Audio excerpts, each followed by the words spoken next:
Hey there everybody, Eric from Outer Limitless coming at you today with another video. Now in today's video we are here on the Eric Outer channel, which is the firearms portion of my Outer Limitless YouTube channel. So if you're interested in hiking, camping, backpacking, outdoor excursions, things like backpacks, knives, flashlights, different types of EDC, and even some tactical gear, do me a favor and take a look at my Outer Limitless YouTube channel. But today on the Eric Outer channel, well, I find myself on a 1,000-mile family vacation road trip. And well, it just so happened that I was about 15 miles away from Jacob Peterson from the Preppers Bunker Outdoors.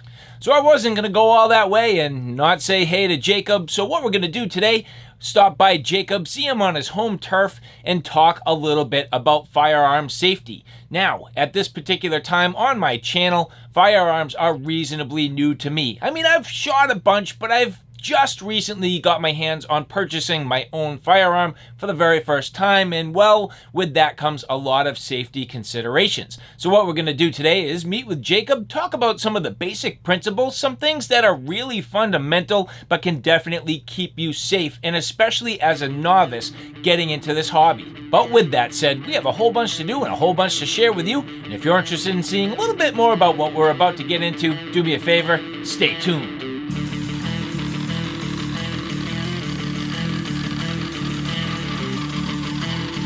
Jacob. How you doing, man? Good. What's happening? Well, not a whole lot. Just a great day of walking the woods and hopefully shooting some guns. I appreciate you having me. So we've been talking knives for a little bit. We're going to turn the corner into the afternoon here. We're going to talk a little bit about firearms and firearm safety. Now, on this particular section of my channel, this is brand new to me. I mean, I've covered outdoor gear and I've covered knives, but I've never covered firearms. So for me, this part of my channel is really novice to novice. Now, you've been at this for a long time. I thought it would be a great opportunity to just have a good conversation about basic safety, because if there are other novices who are watching this segment of my channel, well, I think they have some things to learn about, and I know that it's gonna be great for me. So first things first, man, I mean, when we started talking about this particular video and what we were gonna do, you said, hey, do you have any hearing protection? And, I pulled up, the old, earplugs that you jam in your ears, and I actually even had, myself some earmuffs, and you're like, no, man, you need to get yourself some electronic earmuffs, and I notice you happen to be wearing yours right now. Right, so I went a long time with traditional earmuffs that were not electronic. I went to multiple training classes. I wore them sometimes in the military, and whether you're shooting with friends or shooting on the range or shooting in a training class, the ability to hear your surroundings, have a conversation, but still be hearing safe is huge. And, when we're on the range, someone might have to yell, cease fire. I want to be able to hear that even if I'm firing. As a matter of fact, especially if I'm firing, right? If I'm in a class, I don't want to constantly forget that I've got my earmuffs on, or forget that they're off, whatever the case may be. They make a big difference. They've been a huge game changer for me, and I always thought that they're super expensive, and they really don't have to be. No, they're not at all, and in fact, it's interesting you're saying all this, because I can hear you literally absolutely perfect. I mean, your dog's down here playing with his chew toy, and yeah. You hear the little details, like the little squeaking and whatnot. So for me, I'm going to be very interested to see how these actually perform. I have yet to even wear these in a live situation with live fire. I've done a little bit of testing just in my house, but at the same time, that percussive sound's going to be completely different, and especially when we get into it. And I think the decibel ratings do vary from model to model, but my particular model here, these were pretty cheap. I mean, they were, less than $50, and they got me going. So pretty good for the novice to be able to walk into this, get the appropriate equipment, and, not really break the bank. Yeah, and where they become expensive is if you want to be able to link them also to your phone or to an earpiece and a headset if you're actually out there doing some cool guy stuff. And I'm going to tell you really don't need all that. 99.999% of everybody, you just need to have safe hearing protection and be able to hear what's around you. If you need to be listening to music while you're shooting, I guess expect to pay more. But to me, that doesn't seem safe. You Right, know, right. I can go without the music. Although I would maybe double these as my ride-on lawnmower set. And that's nice. You can actually get that type of hearing protection pretty cheap. But like if you had to listen to music, the sound's actually good enough on most of these. You could just be playing it on a speaker and still hear it while you're shooting too. So that's wild. They're affordable, and they're a game changer for shooting enjoyment and potentially safety. Yep. So PPE, I mean, that's a big one. So hearing protection, I brought some glasses. It's getting darker. It's later in the day. You could certainly use something that had some tint to it. But for me, I just thought today with the clears would be about perfect. And so, I mean, different styles, different, sort of coverage. But obviously, you want to have a certain rating so that they're, projectile rated, and then also the coverage that you need. So Right. Yeah. And so there's a specific rating. I think it's IP57Z. I'm probably wrong, but something like that. But safety glasses are shooting rated. Yep. The cheap kind that you buy at Walmart, right? Yep. So you don't have to spend a ton of money. If you're only going to buy one pair, buy clear.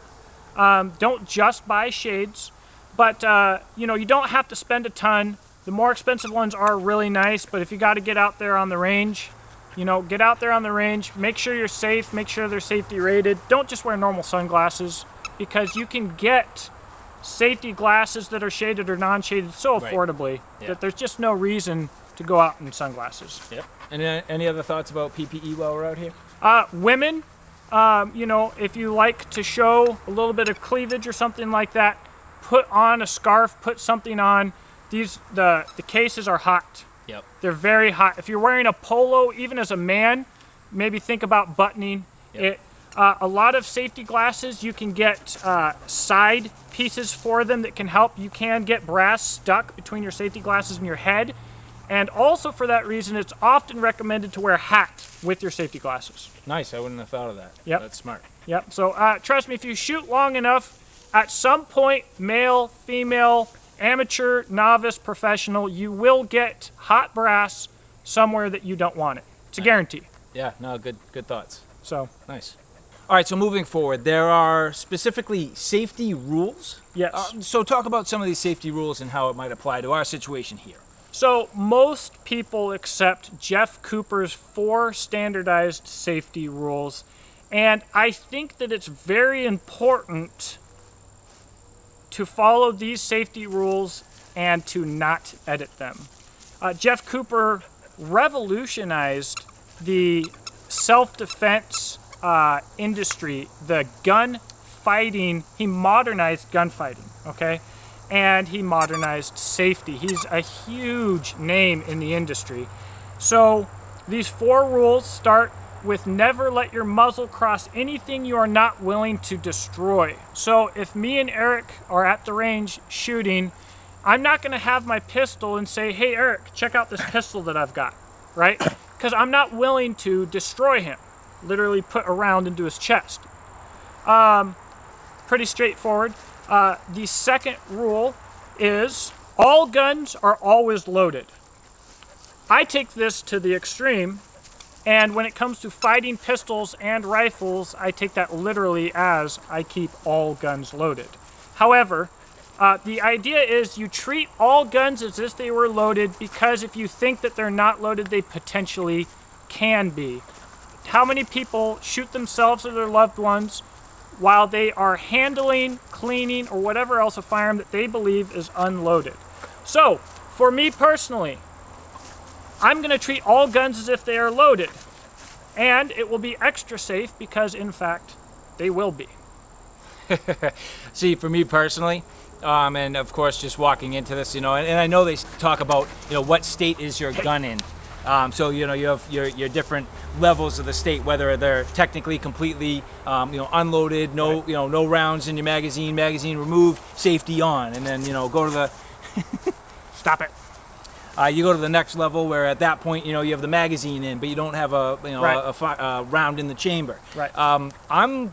I think for me, just in my general belief, and the reason why I have a firearm in the first place, I'm going to tend to be that, magazine in, safety on, but not carry around in the chamber. That's just my level of comfort. But again, back to your point is you still have rounds in proximity of that firearm, and you don't necessarily know where that left off. I mean, you could, blow through 9 out of 10 rounds depending on your actual clip size, and that's going to make a difference to what may be left in the chamber. So, obviously taking every single step along the way, your full safety check, ensure you understand the exact, the status of that firearm at all times, just to keep you safe. So, how this practically happens is, if you pick up a firearm, you're handed a firearm, whatever the case may be, point it in a safe direction and find out whether or not it's loaded. You can look at the magazine well, if it's not a revolver. If there's a magazine in or not, drop the magazine if necessary. Pull the slide back and look into the chamber. Every single time someone hands you a gun and doesn't say anything about it, drop the magazine, make sure that the chamber's empty. Yep, and you need to even assume that, even if you've watched that particular individual, check it for clear 10 times. Check it yourself. Check it yourself. So, smart. Yep. All right, the third rule, keep your finger off the trigger until you are ready to shoot. This is everybody's favorite safety rule because you can look at whoever's pictures online, whoever posts pictures, and they've got their freaking finger wrapped around the trigger. Not only is this bad for very obvious reasons, but it creates muscle memory and makes you more likely to have a negligent discharge in other situations as well, whether you're hunting or whatever else. So until you are ready to shoot, keep your finger straight. Not just keep it out of the trigger guard. A lot of people will grab the firearm with 4 fingers by the grip. Don't do that because you're training your trigger finger to be bent, to close around that grip. Correct. Keep it straight. Yes.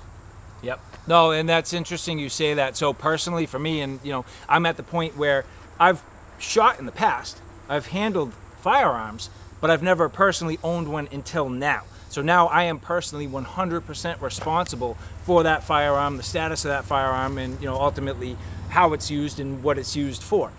I am not even comfortable yet purchasing ammo, and the reason being I haven't developed good muscle memory yet. So I'm literally at this point carrying it day in and day out. When I get home from work, I put it on my belt and I just conceal carry it and get used to it, pulling it out, putting it back in, pulling it out, putting it back in, putting it on the table, picking it back up. All the moves that you make just to build that muscle memory so that when it comes down to it, you can't accidentally make a mistake. And with that, the next level for me and what I've been trying to train my brain on is, and I in my state requires a manual safety, putting on that manual safety every time and making sure that it goes into the holster with the manual safety, because to me that's another step that's going to keep me safe, and especially early on while I'm getting used to this. And that's really important, constantly training the safety, because the number one malfunction is always user error. Yep. Every single class that I go to, when someone keeps pulling the trigger and nothing happens, and they freak out and they're tapping and they're racking and they're doing whatever it is, if they've got a safety, it's because the safety. They forgot to flick it off, or they'll shoot when they don't expect to shoot because they forgot to put it on.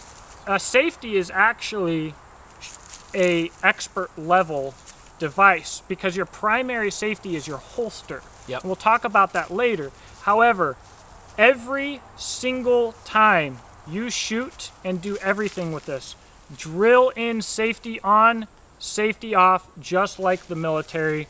And like I said, chances are when the stress is on, when people screw something up, oftentimes that's what it is. Yep. It's crazy. Nice. The last firearm safety rule: know your target and what's behind it. Okay, we've got a little backdrop behind Eric here, and if my dog is behind it, I need to know that before I shoot it. This should be pretty common sense. However, especially when it comes to, like, say, hunting, knowing your target, that requires identifying your target. Yes. And what's behind it.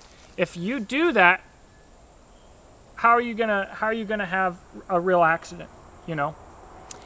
And I mean, here in this particular location, we are on your property. Right. So, you know, you are familiar with your property, but at the same time, you don't know who could potentially be trespassing. I mean, the reality is that, you know, just because it's your property, things can change. So, you know, when you get down to, you know, your range, and it's, again, your property, your land, you still need to run these checks to make sure that, well, everything's exactly where Right. it should be. And, I mean, not that, you know, you accidentally want to go shooting an animal, but, I mean, we're in a fairly wild place. You could have deer tromping through here. You could have other animals. I mean, you might as well at least understand and know that they're back there before Right. you start ripping on that Right, trigger. right. So, And you know, when it comes to your range, what I need to know about is up to my backstop.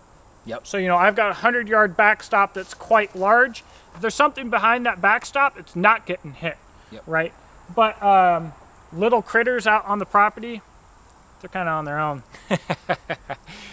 Well, with that, that covers the basic, you know, firearms. What about where to stand? I mean, that's always something that, you know, for me, I don't have a complete level of confidence in. For me, it's, you know, stand behind the guy shooting. And I know this can be a little bit of a controversial topic, and there's Yeah. some different philosophies on this. I mean, do you have any opinions? So, you know, you have to build your confidence level with good training. And that does take time. And if you're not comfortable, first off, who you're shooting with is important. If we don't know each other and I'm shooting on the range, I'm going to assume that he doesn't know anything, right? And I'm not going to let him get behind me while shooting because I don't trust him, because I don't know him. I have to assume that he knows absolutely nothing. However, if everyone is following the 4 safety rules, their fingers off the trigger, their muzzle does not cross anything they aren't willing to destroy, they know their target and what's behind it, and they keep the finger off of the trigger, there is no way to have a safety incident. And all unexpected discharges are negligent unless they are firearm caused. So if you put a hot gun down, this is mostly talking about machine guns in the military here. You put a really hot gun down, it is possible for that heat to set off the round, send one down range. But again, your finger's off the trigger. It's pointed in a safe direction. You know what it's pointed at and what's behind it. Now, it's not a negligent discharge. It's an accidental discharge. But if you are with your firearm and you cause it to go off when you're not expecting it, it is negligence. Yep. And so what is dangerous about adding or subtracting to the 4 safety rules for everybody is that when you say everybody needs to keep their gun unloaded until they're ready to use it, then you have people in their homes with their self-defense firearm loaded in a safe separate from their ammo. It's a paperweight. Yep. It's worthless, right? So part of this is following the 4 safety rules and building up your confidence, and part of this is growing and progressing as a shooter, because if you never get past shooting in a straight line on a square range, when you need your firearm, you will not be on a square range. You'll be on a 360-degree range, and the bad guy will not be the only person there, and it will maybe the only target that you'll ever shoot at that is intelligent is trying to not get shot, and potentially is trying to shoot back. So, as your training progresses, where you stand becomes less important, and your following the 4 safety rules becomes more important. Interesting. Yeah, I mean, for me, again, I can't envision exactly how that would play out, but I can also, you know, sort of surmise in my mind exactly what you're saying. The more and more training you get, confidence you get, knowing call it your shooting partner, who you're with, kind of understanding each other's moves, and then following those basic fundamental safety procedures, at that point, I can see how you get to a situation where it's actually safer for some tighter maneuverability and not necessarily even that square shooting plane. So, Right. Yep. So, you know, This is all about mitigation of risk. There's no Right. such thing as perfect safety when Right. shooting a firearm. Yep. It does not exist. What we are doing is we are practicing for the most dangerous moment of our entire lives Yep. while taking as few risks as possible. Right. You know, so there will always be risk involved.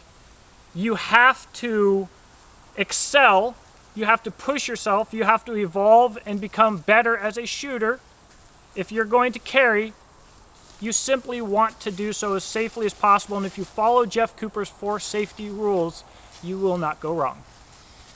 Well, that's a lot to take in, but at the same time, fairly basic if you really just put it into your mind, digest it a little bit, and not for nothing else. I mean, practice, practice, practice. As much as you are going to practice, like I was saying, you know, drawing my firearm, having my finger in the right position, it's all the other things, you know. Again, you brought it up, you know, the pointing the direction of the muzzle, making sure it's in the proper location, obviously the finger position. I mean, all those little things, muscle memory, repetition, doing it again and again and again. But don't miss a step. Right. Don't forget one of them. Right. So you got to practice actually, you know, learning those steps, committing them to memory, and then following them every single time you pick up that firearm. So I think there's a lot to be said for that. There's a couple very famous incidents of people following stupid range rules in a real-life gunfight and dying for it. One of the most famous was a police shooting, and their police academy always had them unload their revolvers, grab all of the cases, and put it in their pocket because they had to bring all of the rounds off the range. So a big old shootout, and when the guy died, all of his brass was perfectly put in his little pocket, and guess what he was doing when he was shot? He was grabbing his brass out of his gun, screwing around with it, and getting it into his pocket because it had been drilled into him. And in training, I have seen people, they have always had in a competition to load or unload on a table, will be using semunitions, they'll be shooting, it's time to reload, they'll look around lost and run to the table and start doing their stuff because it's been drilled into them. Right. It will get you killed. Well, hopefully I'm never in a gunfight. That's true, and that's the number one thing, Yeah. is knowing your environment, making good decisions.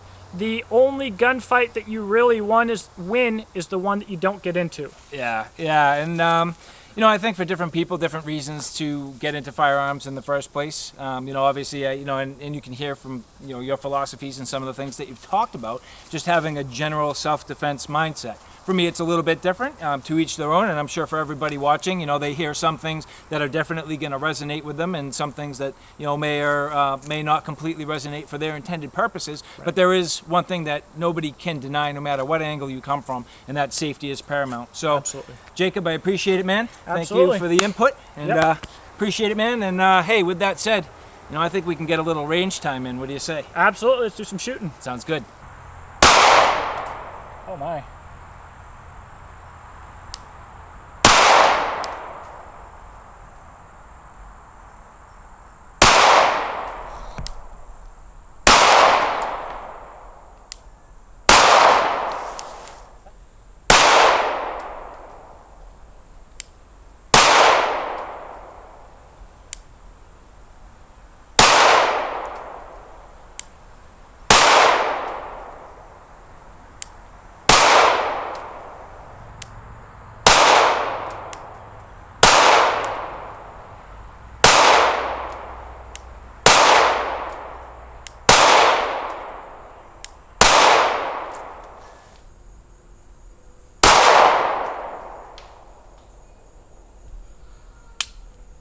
Oh, tap and rack.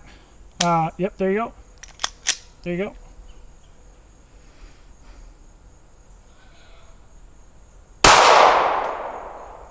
So what am I going, low? I'm actually not even looking. I'm just looking at the camera. Sorry. No, it's Let me okay. stop recording. So no, it's fine. So I mean, I'm going for the 7, and I'm obviously low. The 7 on which target? On the one in front of me. Okay, yeah. So you're low. So have you ever had anybody teach you about sight picture? I know about the sight picture, but Okay. I'm used to potentially different sights. Yeah. So what is my objective here with the orange? So you want to see the full orange dot resting just in that notch. Okay, that's what I'm doing wrong. And cover the target that you want to hit with the full dot. All right. That's what I'm doing wrong. It's high. Better.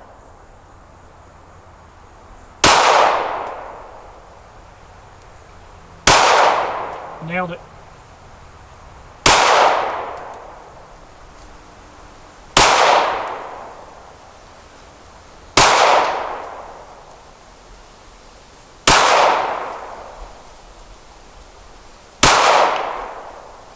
Improved. Improved.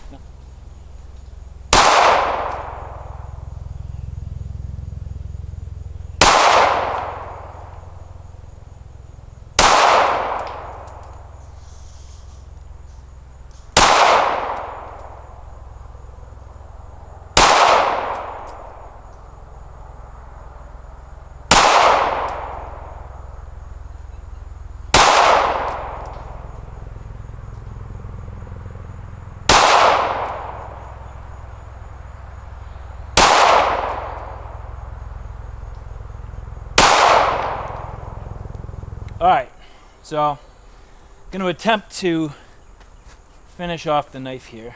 Finish him.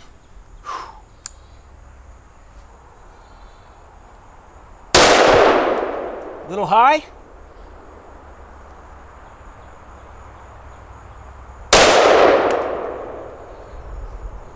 I think I missed. Let's check it out.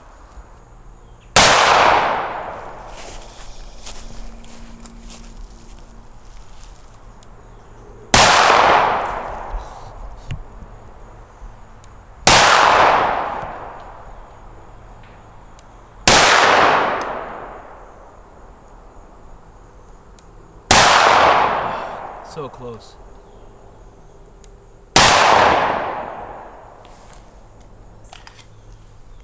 Bummer.